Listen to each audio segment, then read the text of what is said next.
STGT বেকারদের অবিলম্বে নিয়োগের দাবিতে বৃহস্পতিবার মুখ্যমন্ত্রীর বাড়ির সামনে প্রতিবাদ বিক্ষোভ প্রদর্শন করে চাকুরু প্রত্যাশিত বেকাররা।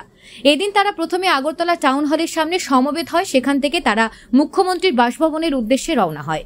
অনুমতি ছাড়াই মুখ্যমন্ত্রীর বাসভবন ঘেরাও করে বিক্ষোভ প্রদর্শন করার চেষ্টা করলে পুলিশ তাদের বিরত করার চেষ্টা করে। এই নিয়ে পুলিশের সঙ্গে চাকুরি প্রত্যাশিতদের বাগবিতণ্ডায় করা হয়।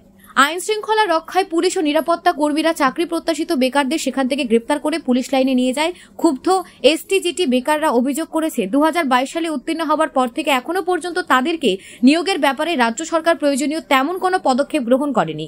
তারা এ বিষয়ে মুখ্যমন্ত্রীর সঙ্গে দেখা করার জন্য বহুবার চেষ্টা করেও ব্যর্থ হয়েছেন। সেজন্যই চাকুরির দাবিতে তারা আজ মুখ্যমন্ত্রীর সঙ্গে দেখা করার জন্য এগিয়ে গেলে পুলিশ তাদের দেখা করতে দেয়নি।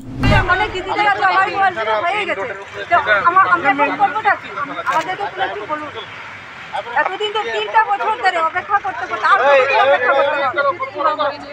উনি আমাদের সঙ্গে দেখাও করছেন না, কোনো কিছুর উত্তর দিচ্ছেন না। পুজোর আগে বলা হয়েছে যে সবাইকে নেওয়া হবে, কিন্তু এখনো পর্যন্ত কোনো কিছু আমরা করতে পারছি না। 3 বছর হয়ে যাচ্ছে।